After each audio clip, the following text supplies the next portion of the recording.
사도신경으로 우리의 신앙을 고백하겠습니다. 전능하사 천지를 만드신 하나님 아버지를 내가 믿사오며 그 외아들 우리 주 예수 그리스도를 믿사오니 이는 성령으로 잉태하사 동정녀 마리아에게 나시고 본디오 빌라도에게 고난을 받으사 십자가에 못 박혀 죽으시고 장사한 지 사흘 만에 죽은 자 가운데서 다시 살아나시며 하늘에 오르사 전능하신 하나님 우편에 앉아 계시다가 저리로서 산자와 죽은 자를 심판하러 오시리라. 성령을 믿사오며 거룩한 공예와 성도가 서로 교통하는 것과 죄를 사하여 주시는 것과 몸이 다시 사는 것과 영원히 사는 것을 믿사옵나이다. 아멘. 사랑과 은혜가 무한하신 아버지 하나님, 오늘도 복되고 귀한 새날을 허락하시고 주의 사랑하는 백성들을 은혜의 자리, 예배의 자리로 불러주신 것 감사를 드립니다. 저희들은 비록 연약하여 쓰러져 눈물 지으며 때로는 세상 속에 방황하지만 그때마다 내가 너와 함께하리라, 너는 내 사명을 감당할 큰 용사라 불러주신 것 감사를 드립니다. 오늘 성령의 지혜를 통해 말씀을 깨닫고 그 말씀의 안에 감추어진 생명을 발견하며 또한 주님의 비밀한 경륜을 깨달아 우리의 삶에 역사하시는 하나님과 믿음으로 동행하며 승리의 길 걸어갈 수 있도록 도와주옵소서. 사랑의 주님, 이 코로나의 죽음의 공포를 걷어주시사 오직 주께만 생명이 있음을 세상 속에 선포하는 저희들 되게 하여 주시옵고, 이를 통해서 우리의 믿음이 더욱 굳어져 하나님 나라를 맛볼 수 있는 저희들 되게 하여 주옵소서. 전 세계의 선교지 교회와 또 이 땅의 개척교회에 은혜를 더하여 주셔서 믿음을 지켜갈 목회자들 되게 하여 주시고, 이 땅의 정치적인 안정, 경제적 안정, 사회적인 안정을 허락하여 주시며 믿음의 백성들을 통하여 하나님 나라를 이루어가 주옵소서. 이를 위해 세우신 여의도 순복음교회 민족재단 위에 함께하여 주시고, 이를 이끌어 가시는 당회장 목사님 목회 사역과 또 세계 선교 사역에 앞장서시는데 조금도 부족함이 없도록 성령의 충만한 능력을 더해 주시오며 말씀이 선포되는 곳에 기적의 역사 나타나게 하여 주시옵소서. 오늘도 문제와 손을 가지고 나온 믿음의 백성들 주님 앞에 믿음으로 아뢰며 기쁨으로 아뢰 때, 감사함으로 아뢰 때 응답받는 복된 시간 되게 하여 주시고, 말씀을 깨달아 삶에 실천할 때마다 기적을 경험해 나갈 수 있도록 은혜 베풀어 주옵소서. 주님께 모든 것 의탁하오며 예수님의 이름으로 감사하며 간절히 기도하옵나이다. 아멘. 오늘 함께 은혜 나누실 말씀은 열왕기상 2장 1절에서부터 4절까지 말씀입니다.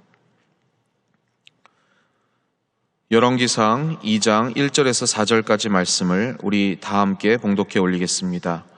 다윗이 죽을 날이 임박함에 그의 아들 솔로몬에게 명령하여 이르되, 내가 이제 세상 모든 사람이 가는 길로 가게 되었노니 너는 힘써 대장부가 되고 내 하나님 야훼의 명령을 지켜 그 길로 행하여 그 율법과 계명과 율례와 증거를 모세의 율법에 기록된 대로 지키라. 그리하면 내가 무엇을 하든지 어디로 가든지 형통할지라. 야훼께서 내 일에 대하여 말씀하시기를, 만일 내 자손들이 그들의 길을 삼가 마음을 다하고 성품을 다하여 진실이 내 앞에서 행하면 이스라엘 왕위에 오를 사람이 내게서 끊어지지 아니하리라 하신 말씀을 확실히 이루게 하시리라. 아멘. 저는 오늘 본문 말씀을 통해서 말씀의 제목을 따라해 주시기 바랍니다. 믿음의 가문 이어가기. 믿음의 가문 이어가기. 이러한 제목으로 여러분과 함께 은혜를 나누고자 합니다. 저는 최근에 이런 고민과 기도 제목을 주시는 분을 자주 만나고 있는데요. 특히 신실한 재직분들께서 우리 자녀들 또 손주들이 믿음의 길을 가지 못하고 세상 길에서 방황한다. 어떻게 하면 좋을까요? 이러한 기도 제목을 주시는 분들이 있습니다. 그래서 말씀을 묵상하다가 오늘 그 열왕기서의 서론 부분인 주님이 인정한 그 다윗과 또 그 믿음의 가문, 또 믿음의 왕국을 이어가는 그 솔로몬이 어떻게 믿음을 이어가고 세상 속에 때로는 연약하여 방황하고 세상 길로 가고 분투했는지를 살펴보면서 열왕기의 주제가 그렇습니다. 어떻게 하나님과 관계를 회복하는가, 이게 말씀의 주제이거든요. 그것을 살펴보면서 3일 동안 우리의 가정이 믿음의 가정으로 주님과의 관계가 회복되기를 간절히 소망합니다. 먼저 첫 번째, 오늘은 서론 부분을 잠시 간략하게 열왕기를 개관해 보면서 말씀을 드리고자 합니다. 서론 부분인데요. 열왕기는 그 다윗 왕 통치 그 마렵인 주전 10세기 초부터 여호와긴 왕이 바벨론 감옥에 풀려나는 560년경 6세기 중반까지 4세기 한 400년에 걸쳐서 이스라엘의 통일왕국과 분열된 왕국의 과정, 그리고 분열된 두 국가의 왕들에 관한 이야기를 신학적인 관점에서 저술한 역사서입니다. 그래서 열왕기서의 기록 목적은 바로 그렇습니다. 어떻게 이스라엘은 남북 간으로 분열되었는가? 왜 남유다는 멸망했는가? 북이스라엘은 왜 멸망했는가? 여기에 대한 그 질문에 답을 한 내용입니다. 그것을 오경에 나오는 언약과 율법이 어떻게 이 왕들을 통해서 지켜져 갔는가, 그리고 하나님의 정해 주신 곳에서 예배를 드렸는가, 그리고 성전에 우상은 들여놓지 않았는가, 이러한 기준들, 신명기 법이죠. 이러한 기준들을 통해서 역사의 교훈을 얻기 위해서 쓴 기록이 열왕기서입니다. 쉽게 말하면 이미 포로 생활하고 있을 이 이스라엘 백성들에게 회개를 촉구하고, 왜 우리가 이렇게 포로가 됐는지, 그러면 어떻게 이것을 극복하고 하나님과의 관계를 회복해야 되는지를 얘기하고 있는 것입니다. 쉽게 말하면 부모가 자녀를 야단치고 벌을 주었는데 왜 벌 받아야 했는지, 이것을 가르쳐주는 내용이 열왕기서라는 것입니다. 그래서 오늘 이 본문을 살펴보면서 우리의 가정도 이렇게 하나님과 관계 회복이 되어야 될 줄 믿습니다. 그리고 오늘 말씀처럼 우리의 믿음의 가문이 자손 1000대 계속 이어지며 하나님 앞에 복을 받을 줄 믿습니다. 그러한 가정 되시기를 주님의 이름으로 축원합니다. 그래서 오늘은 첫 번째, 이 다윗이 어려움을 뚫고 세상을 바라보지 않고 현실을 바라보지 않고 솔로몬에게 왕위를 계승하고 유언하는 내용이 오늘 본문입니다. 그래서 그것에 대해서 좀 먼저 말씀을 드리고자 합니다. 사람이 직업을 가지게 되면 피할 수 없는 게 있습니다. 군인이 되면 반드시 전쟁터에 나가고 그 전쟁을 위해서 준비해야 되고, 또 제사장이 되면 하나님 앞에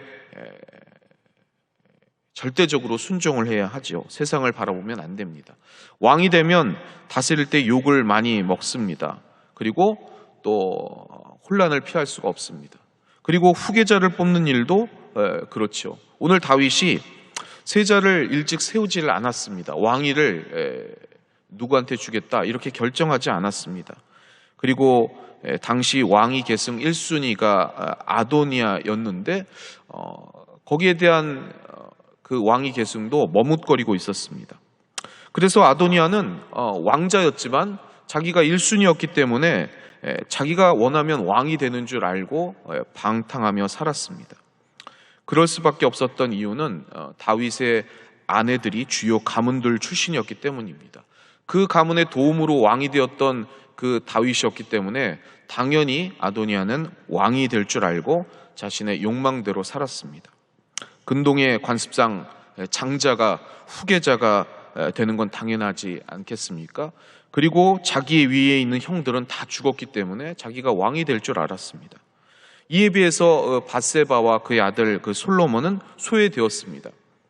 다윗의 중요한 아내들은 유다의 헤브론에서 결혼하고 자녀를 낳았습니다. 이에 비해서 밧세바는 예루살렘에서 나중에 들어온 사람이었고, 그리고 그녀가 의도하지 않았을지라도 사람들 눈에는 그녀 때문에 다윗이 무너지고 집안의 평지 풍파가 났던 것, 그래서 이 여인은 한많은 여인이었습니다. 전 남편 우리아를 살해한 다윗과 한평생 살았고, 그리고 거기서 나온 첫 번째 아이는 하나님이 치셔서 죽었고, 그리고 그녀의 외할아버지는 결국 다윗을 대적하다가 죽었습니다. 그러니 이 집안에서 다른 아내들의 조롱거리 그리고 비난과 견제를 심하게 받았을 것입니다. 그래서 아도니아의 잔치에도 초대를 받지 못했습니다. 그래서 그녀의 단 하나의 소망은 하나님이 다시 주신 아이 이 솔로몬이었고, 야훼께서 선지자 나단을 보내서 그 아이를 축복하셨을 때의 그 이름, 여러분이 아시는 것처럼 하나님께서 가장 사랑하는 사람 여디디아, 이것을 품고 있었습니다. 그러나 그렇게 언약한 것은 수십 년 전이었고, 이 다윗도 그것을 기억하지 못하고 왕위에 대한 그러한 것은 까마득한 옛날처럼 그렇게 여겨졌던 시절이었습니다. 그런데 이를 기억시킨 것이 바로 선지자였습니다. 갑작스럽게 선지자 나단이 다윗을 찾아왔습니다. 그리고 선지자가 왕위에 대해서 말하고 솔로몬이라고 얘기를 하자 다윗은 이전에 자신이 죄를 지었을 때 바로 인정하고 하나님 앞에 회개한 것처럼 신속하게 움직입니다.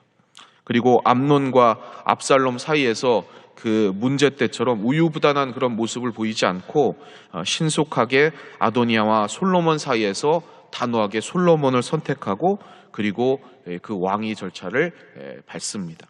하나님의 뜻이 분명하기 때문입니다. 그 뜻이 하나님을 통해서 다윗에게 올 때까지 움직이지 않았던 제사장 사독과 분이야의 도움을 통해서 이 솔로몬은 왕위에 올라가게 됩니다. 그런데 거기에 올라가기까지 여러분 생각해 보시기 바랍니다. 주요 가문들의 그러한 반대가 있을 것이고, 그리고 장자였던 아도니아의 그런 반대도 있을 것인데, 그것을 다 뚫고 하나님의 말씀을 의지해서 다윗은 그 큰 혼란을 있음에도 불구하고 하나님의 말씀을 따랐다는 것입니다. 여러분, 평상시에 우리는 주님의 말씀을 어떻게 알아듣습니까? 말씀을 보고 묵상하면서 성령님의 지혜를 통해 깨닫지 않습니까? 우리도 마찬가지입니다. 현실을 바라보면 현실을 선택하게 돼 있습니다. 그러나 말씀을 바라보며 기도하면 그 하나님의 뜻이 분명하기에 그 길로 혼란이 올지라도 그 길로 선택하면 하나님이 이끌어 주실 줄 믿습니다. 그러한 여러분 되시기를 주님의 이름으로 부탁을 드리겠습니다. 두 번째는요, 오늘 이 본문이 다윗의 유언입니다. 그것을 살펴보겠습니다. 오늘 본문은 다윗이 죽음 직전에 유언한 내용을 담고 있는데요, 마지막에 유언한 내용이니까 얼마나 진실한 이야기가 나오겠습니까? 그것을 살펴보면서 하나님께서 우리에게 말씀하신, 우리의 믿음의 자녀들과 우리 후손들에게 말씀하신 내용이 또 이와 같습니다. 그것을 지켜가시는 여러분 되시길 바랍니다. 다윗은요, 행복한 삶을 살아가려고 했지만 그 삶이 너무 파란만장했습니다. 단순히 인간적으로 행복했다, 불행했다 말하기 어려운 부분이 많았습니다. 어려운 일을 해야 했고, 또 큰 죄를 저질러서 수습이 안 되는 것처럼 보이기도 합니다. 그의 주위에는 충신도 있었지만 반역자나 실망을 해서 떠나는 사람도 많이 있었습니다. 또한 그를 올가매어서 자신의 부와 명예를 구하는 사람들도 있었습니다. 유업같이요. 그러나 결국 하나님을 믿는 사람도 똑같다, 이러한 현실을 받아들이는 것에 그치는 것이 아니라, 정말 다윗의 생애에서 중요한 것은 일생의 마지막을 잘 마무리했다는 것입니다. 끝을 못 맺으면 사람은 괴로워하게 되어 있습니다. 이를 잘 마무리하는 인생이 참 행복한 인생인 것입니다. 여러분도 끝을 잘 마무리하시기를 바랍니다. 대부분의 사람들은 공부나 일, 직업, 집이나 명예, 이런 것을 위해서 한평생 집중하지만 인생의 마지막을 잘 준비하지 못합니다. 가진 게 많거나 높은 사람, 위치가 높은 사람들은 더 그러합니다. 그런 면에서 다윗의 죽음은 잘 정리되었고 그리고 평안합니다. 이웃나라의 왕들과 비교해 봐도 이것이 선명하게 드러납니다. 최근에도 여러분, 우리나라에 가장 돈이 많았던 분 기억나시죠? 그분의 인생 마지막 잘 마무리하고 유언을 남겼던가요? 그렇지 않은 건 여러분이 아실 것입니다.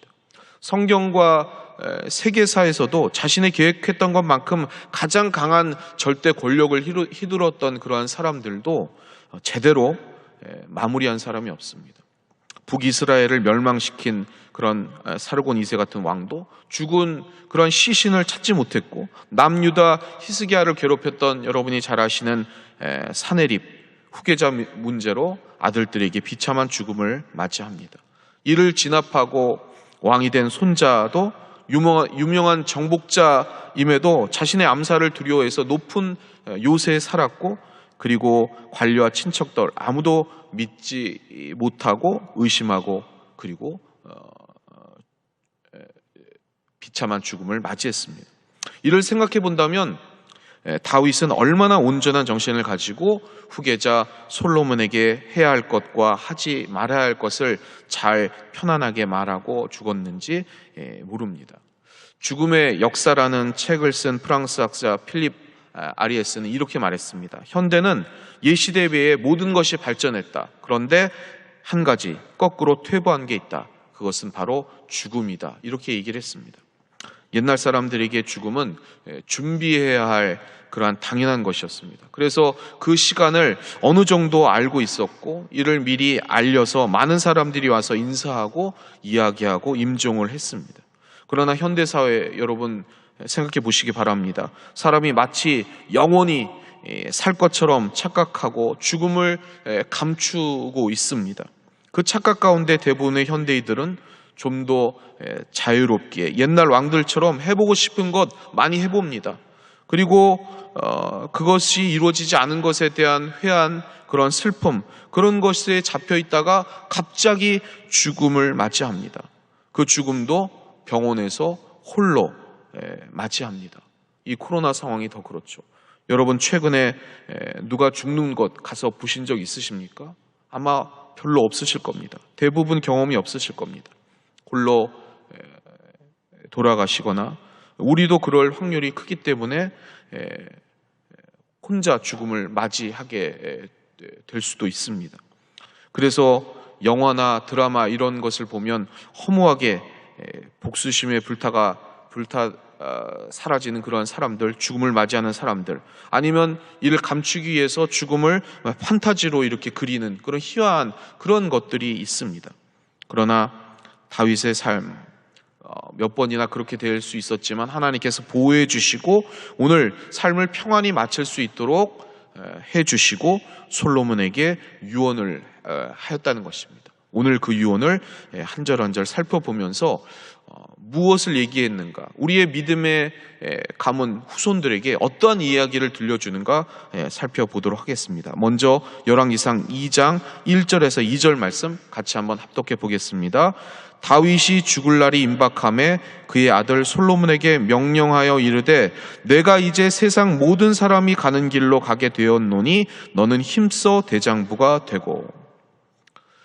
고대의 왕들은 자신들이 신이라고 주장을 했습니다. 그래서 죽지 않을 거라 말하기도 하고 죽어서도 하늘의 별, 신이 된다고 이야기를 했습니다.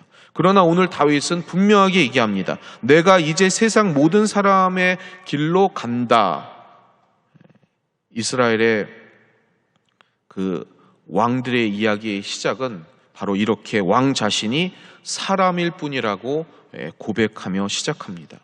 그래서 솔로몬에게 얘기합니다. 나는 사람이 가는 길로 간다. 나는 신이 아니다.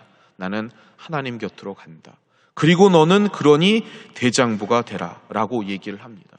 대장부가 되는 것, 세상에서 죽음의 그 공포에 휩싸여서 두려워하거나 또 분노하거나 초조하거나 불안하지 말고 용기를 잃지 말고, 그 참된 용기는 다윗이 말한 것처럼 하나님을 신뢰하는 가운데 나오는 것이니 대장부가 되라 라고 얘기를 하고 하나님 곁으로 간다는 것입니다. 여러분도 그렇습니다. 특히 이 코로나의 상황에 죽음의 공포에 휩싸여 자녀들에게 믿음이 위축되거나 그러지 마시기를 바랍니다. 죽음이라는 것은 끝이 아니라 하나님 곁으로 가는 것입니다. 신이 아니라 사람이기에 당연히 맞이해야 할 그 인생의 통과의 그 시점이고, 그리고 영원한 하늘나라에 주님이 예비하시는 그 영생의 그 기쁨을 누리는 것이기에 우리의 후손들에게도 대장부가 되라고 그렇게 이야기를 해 주시기를 바랍니다. 두 번째는요, 열왕기상 2장 3절인데요. 같이 한번 합독해 보겠습니다. 내 하나님 야훼의 명령을 지켜 그 길로 행하여 그 율법과 계명과 율례와 증거를 모세의 율법에 기록된 대로 지키라. 그리하면 내가 무엇을 하든지 어디로 가든지 형통할지라. 무엇을 하든지 어디로 가든지 형통할지라. 우리의 자녀들, 우리의 손주들이 그렇게 될 줄 믿습니다. 그러려면 어떻게 해야 되느냐? 하나님의 말씀을 지키는 것입니다. 출애굽 때에 모세가 죽은 후에 야훼께서 여호수아에게 했던 이야기가 바로 이 이야기 아니겠습니까? 여기에 나오는 율법과 계명 그리고 율례와 증거는 모두 모세의 율법, 즉 하나님의 말씀을 뜻합니다. 기억해 보면 아브라함보다는 모세보다는 여호수아가 더 어려운 일을 감당했습니다. 그들보다 더 어려운 일을 감당했던 게 그 다윗입니다. 그러나 아브라함 때부터 주어진 말씀은 다윗에게 있어서도 똑같이 유효했습니다. 그래서 다윗은 솔로몬에게 말합니다. 재능이나 다른 어떤 실력이나 전쟁을 할 수 있는 능력, 이것이 중요한 게 아니라 하나님의 말씀에 기록된 대로 순종하는 것, 이것이 형통의 지름길이다. 이렇게 얘기합니다. 우리의 자녀들에게도 마찬가지입니다. 세상은 그렇게 얘기하지 않습니다. 실력이 있어야, 능력이 있어야, 빽이 있어야 성공한다고 얘기합니다. 우리도 거기에 혹하지 않습니까? 그러나 아닙니다. 오늘 임종을 앞둔 다윗이 진실하게, 신실하게 자기의 믿음의 가문을 이어갈, 자신의 왕국을 이어갈 솔로몬에게 얘기했습니다. 우리의 자녀들이 잘 되려면, 우리의 손주들이 잘 되려면 하나님의 말씀을 청종해야 합니다. 그것만이 유일한 형통의 길임을 잊지 마시길 바랍니다. 열왕기상 2장 4절 말씀, 솔로몬에게 말한 다윗의 유언 같이 살펴보겠습니다. 야훼께서 내 일에 대하여 말씀하시기를 만일 내 자손들이 그들의 길을 삼가 마음을 다하고 성품을 다하여 진실이 내 앞에서 행하면 이스라엘 왕위에 오를 사람이 내게서 끊어지지 아니하리라 하신 말씀을 확실히 이루게 하시리라. 우리는 다윗의 역사 안에서 이를 봅니다. 암논, 압살롬, 아도니아가 아니라 솔로몬을 하나님께서 선택한 이유가 있습니다. 그게 뭡니까? 하나님이 그를 선택하신 이유는 마음을 다하고 성품을 다해 진실이 야훼 앞에서 행할 자를 하나님이 찾으셨다는 것입니다. 압살롬이나 아도니아가 아니라 하나님의 선택은 늘 겸손한 자에게 머물렀습니다. 이는 단순한 인간의 겸손함이 아니라 다윗은 4절 이후 요압과 시므이에게 율법 안에서 분명한 책임을 묻고 자신을 도왔던 그 바르실레 후손들을 도울 것을 요원으로 남깁니다. 그래서 하나님의 말씀이 선포되었으면 어떤 환경에도 불구하고 어려움에도 불구하고 이를 실행해 나갈 수 있는 그러한 실천하는 사람을 하나님이 찾으셨다는 것입니다.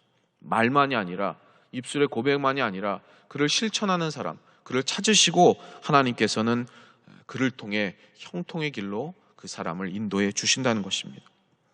요압과 시므이를 처형하라고 유언을 합니다. 그런데 이것이 하나님의 말씀을 따르는 길인지 아니면 보복인지 여러분 오해가 없으시기 바랍니다. 다윗은 법을 세워야 하는 왕이었습니다. 그러니 솔로몬의 왕위도 생각을 했습니다. 이스라엘의 법에서 남의 피를 흘린 자는 반드시 대가를 치러야 합니다. 그런데 이는 육체의 피만이 아니라 언어로 남의 마음을 상처를 주는 그러한 것까지도 다 포괄하는 것입니다. 그래서 요압과 시므이의 죽음에는 법적인 하자가 없습니다. 요압은 평화시에 아브넬 그리고 아마사를 살해했고 다윗의 부탁에도 불구하고 이 압살롬을 죽였습니다.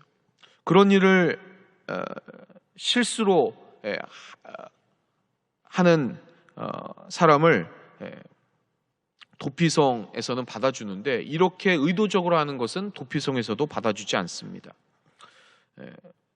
왕 개인의 맹세는 하나님의 법과 충돌할 때 우선할 수 없기 때문에 이 다윗은 자신의 말에도 불구하고 이 유언을 그렇게 남긴 것입니다.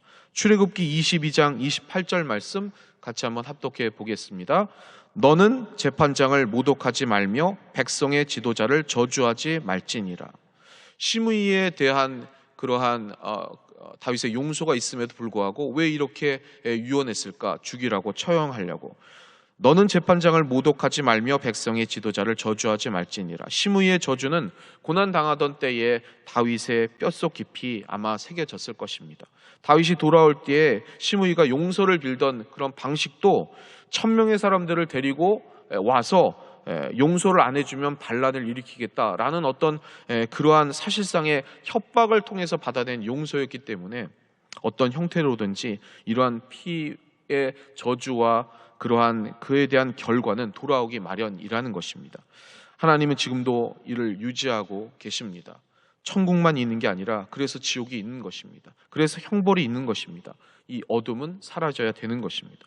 다윗은 이들이 살아있으면 솔로몬을 흔들 거라 예상을 했습니다. 그리고 이는 아도니아의 요구로 이 성경에 보면 사실로 드러났습니다. 전임 왕의 첩을 자기 아내로 요구하는 것은 근동에서 자신이 죽은 왕이 후계자라는 것을 선언하는 것이었습니다. 이를 그렇게 선언한 요구 뒤에는 분명히 요압 그 장군이 있었을 것입니다. 그렇기 때문에 이 다윗은 솔로몬에게 시므이와 요압을 제거하라고 유언한 것입니다.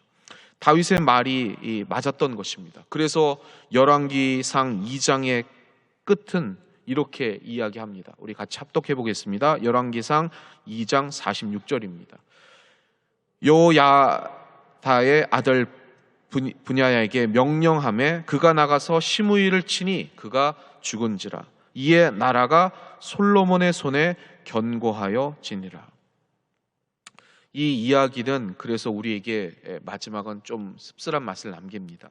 다윗의 유언은 틀리지 않는데 생각해 보니까 종종 우리가 그러한 반역하는 사람이라는 것을 깨닫게 되는 것입니다. 속상하면 누군가를 원망하고 저주를 퍼붓기도 하고 요압처럼 계획적으로 모략하고 행동하고 시므이처럼 저주를 퍼붓기도 합니다. 용서는 대강 구하거나 하지 않죠. 때로는 내 중심성에 의해서 멋대로 생각하고 나아가 하나님의 자리까지 넘보는 그런 행동도 마다하지 않는 게 우리라는 것입니다. 그걸 모르고 있다가 나중에 깨닫기도 합니다. 그래서 하나님의 말씀에서 한참 벗어나는 모습을 보이다가 슬그머니 다시 돌아오기도 합니다. 그래도 하나님은 받아주실까요? 받아주십니까? 받아주시지 않습니다. 단 하나의 예외가 있습니다. 왜 받아주시느냐? 그것은 그 저주의 대가를 치러야 하는 우리를 대신한 예수 그리스도의 보혈의 흔적이 우리 안에 남아있으면 하나님은 용서해 주시는 것입니다. 그래서 그 보혈의 흔적이 우리 안에 있어야 될 줄 믿습니다. 왜냐하면 우리는 원래 이러한 반역자였기 때문입니다. 그리고 그 대가가 무엇인지 알기 때문에 이를 대신 감당하시고 우리를 다시 살리신 예수 그리스도의 그 보혈은 우리 안에 감추어질 수 없는 흔적을 반드시 남기게 돼 있습니다. 우리는 이를 성령의 열매라고 부릅니다. 이는 눈에 띄게 드러나는 것이죠. 사랑과 희락과 화평과 오래 참음과 그리고 온유와 또 선함 그리고 신실, 충성, 온유, 절제 이러한 성령의 그러한 열매들이 우리 안에 있으면 이것은 가진 척하는 게 아니라 그렇게 할 수도 없는 것입니다. 우리 안에 그러한 흔적, 예수 그리스도의 그 피를 확인하신 하나님께서 주시는 성령의 선물이기 때문에 우리는 반역자임에도 불구하고 용서받을 수 있는 것입니다. 결론을 맺겠습니다. 사랑하는 우리 성도 여러분, 야훼의 명령을 지켜 행할 때 저희는 다윗처럼 결국 우리 삶을 잘 마무리할 줄 믿습니다. 사랑하는 자녀에게 야훼의 명령을 지켜 행하라는 그러한 믿음의 유언을 남길 줄 믿습니다. 그리고 우리는 때로는 반역하는 죄인이지만 이를 용서하신 예수 그리스도의 보혈의 피를 의지해서 이전에 내가 가지지 못한 성령님의 선물도 우리 안에 간직될 줄 믿습니다. 하나님은 우리가 어둠의 시내를 건너지 않고 자기 품에 안기시기를 원합니다. 그래서 이 믿음의 길 이 땅에서 아름답게 걸어가시고 마지막 남은 그 유언을 통해서 우리의 믿음의 자손들과 또 우리의 복된 가정이 하나님 앞에서 행복하며 형통하기를 늘 바라시는 여러분 되시기를 주님의 이름으로 축원합니다. 그러한 믿음의 가문으로 승리하시기를 주님의 이름으로 축원합니다. 기도하겠습니다. 사랑의 아버지 하나님, 우리의 가정과 또 우리의 자녀들, 우리의 후손들이 믿음의 명문 가정이 되어 하나님 앞에 복을 받고 형통하며 또 하나님의 맡겨주신 사명을 이 땅에서 아름답게 감당하기를 소망합니다. 그러기 위해 말씀에 순종하는 저희들 되게 하여 주시고 이러한 믿음의 유산을 잘 남길 수 있는 그러한 성령의 충만한 믿음의 권속들 될 수 있도록 도와주시옵소서. 오늘 다윗과 같이 또한 이를 이어받은 솔로몬과 같이 믿음의 선한 영향력을 이 땅에서 행해 나갈 수 있는 신앙의 명문 가정들이 다 될 수 있도록 성령께서 역사하여 주시고 붙잡아 주옵소서. 그러한 예수 그리스도의 그 보혈의 흔적을 간직한 채 오늘도 승리의 길 걸어가는 복된 영혼들 다 되게 해 주시옵소서. 오늘도 빈손 들고 나지 아니하고 예물 드린 손길 기억하여 주시고 주님의 나라를 위해 애써 싸우니 더욱더 이 땅에서 은혜와 복을 받아 더 나누고 베푸는 인생 살게 해 주옵소서.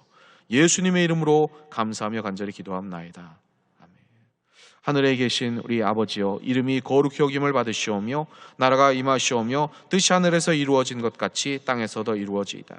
오늘 우리에게 일용할 양식을 주시옵고 우리가 우리에게 죄 지은 자를 사하여 준 것 같이 우리 죄를 사하여 주시옵고 우리를 시험에 들게 하지 마시옵고 다만 악에서 구하시옵소서.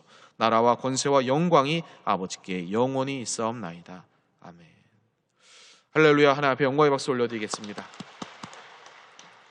이제 결단의 기도를 하나님 앞에 올려드리는 시간입니다. 이 나라, 이 백성, 이 민족을 위해 기도해 주시고 특별히 이 코로나의 이 어둠의 또 죽음의 그 공포를 거둬주실 분은 오직 주님이십니다. 주님의 치유와 회복의 역사가 이 땅과 열방 가운데 넘쳐날 수 있도록 그렇게 기도해 주시고 우리의 신앙 공동체와 또한 이 땅에 하나님의 복음이 증거되고 또 확장될 수 있도록 이를 방해하는 흑암의 세력과 이단의 세력들의 그 준동이 끊어지도록 기도해 주시고 우리 여의도 순복음교회를 위해서 또 이 사명을 감당할 최전선에 서신 우리 당회장 목사님 목회 사역을 위해서 기도해 주시기를 바랍니다.